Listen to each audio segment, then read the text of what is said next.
इधर ध्यान दो। सांख्यिकी में हमको करना है इंट्रोडक्शन किसे कहते हैं। सांख्यिकी के बारे में जानना है। विज्ञान की वह शाखा है जिसके अंतर्गत अनुसंधान क्षेत्र से संबंधित, जिसके अंतर्गत किसी अनुसंधान क्षेत्र से संबंधित जो आंकड़े अन्य कारणों से संबंधित नहीं हो, उसका संकलन, वर्गीकरण, अग्निकरण, प्रस्तुतिकरण, विश्लेषण, निर्वाचन एवं पूर्वानुमान किया जाता है और दिए गए उद्देश्यों को पूर्ति है, उसे हम सांख्यिकी कहते हैं। ये सांख्यिकी का परिभाषा है। अब देखो आंकड़े, उसमें आता है एक डाटा। डाटा क्या होता है? डाटा में देखो क्या होता है कि भाई किसी निश्चित उद्देश्य के लिए क्रमबद्ध रूप से संग्रहित किए गए तथ्यों को संख्यात्मक रूप में प्रस्तुत करना ही आंकड़े कहलाता है। कोई संख्या है, यदि उस संख्या को हम संख्या के रूप में, जैसे यहाँ ऐसे संख्या के रूप में लिखे हैं, इसी तरह से वो लिखा रहेगा।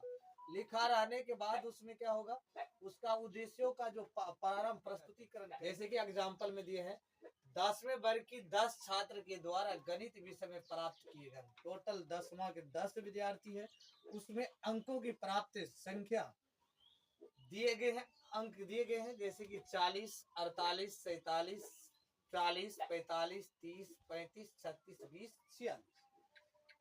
1 2 3 4 5 6 7 8 9 10, टोटल कितने दिए हैं? 10 दिए हैं। अब कहता है भाई अवर्गीकृत आंकड़ों के लिए क्या होता है, तो समांतर माध्य या इसको अंकगणित माध्य या माध्य भी कहते हैं, 3 नाम से इसको जानते हैं। परीक्षणों की कुल योग, टोटल संख्या होता है ना, उसको हम जोड़ते हैं और कितने संख्या है उसको जोड़ करके नीचे में लिख करके भाग दे देते हैं। समझ गया?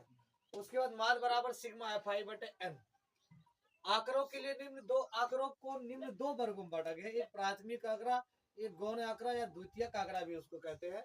एक प्राइमरी डाटा, एक सेकेंडरी डाटा, इसको हम गौण आंकड़ा कहते हैं या द्वितीयक आंकड़ा कहते हैं। अब प्राथमिक आंकड़ा कहते किसे हैं?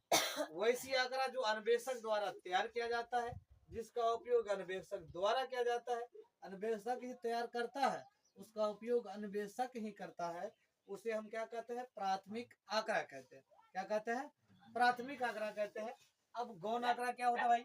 गौण आंकड़ा या द्वितीयक आंकड़ा इसको भी कहते हैं, गौण आंकड़ा या द्वितीयक आंकड़ा। वैसी आंकड़ा जिसका उपयोग अन्वेषक करता है, इसका उपयोग अन्वेषक करता है, लेकिन यह अन्य किसी व्यक्ति या संस्था द्वारा तैयार किया रहता है, उसे हम गौण आंकड़ा कहते हैं। कहने का अर्थ होता है कि इसका अन्वेषक तो प्रयोग करता है, लेकिन यह अन्य किसी व्यक्ति या संस्था द्वारा तैयार किया बनाया हुआ रहता है, उसका उपयोग करते हैं, तो उसी को हम क्या कहते हैं? गौण आंकड़ा या द्वितीयक आंकड़ा कहते हैं। तो भाई इसमें चर और विचर, चर का नाम, विचर नाम एक ही चीज है। किसी आंकड़े, इसको हम कहते हैं वेरिएबल और वेरिएक।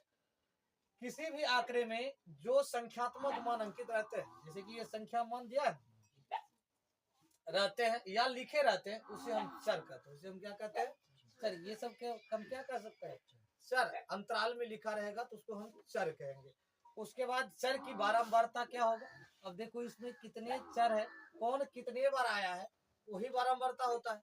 इस चर में जैसे कौन ज्यादा बार आया या कौन कितने बार आया, उसको लिखना है, वही बारंबारता होगा। जैसे 40 का बारंबारता यहाँ 2 है, भाई इसके 40 की बारंबारता, 40 2 बार आया है तो 40 की बारंबारता 2 हो गया।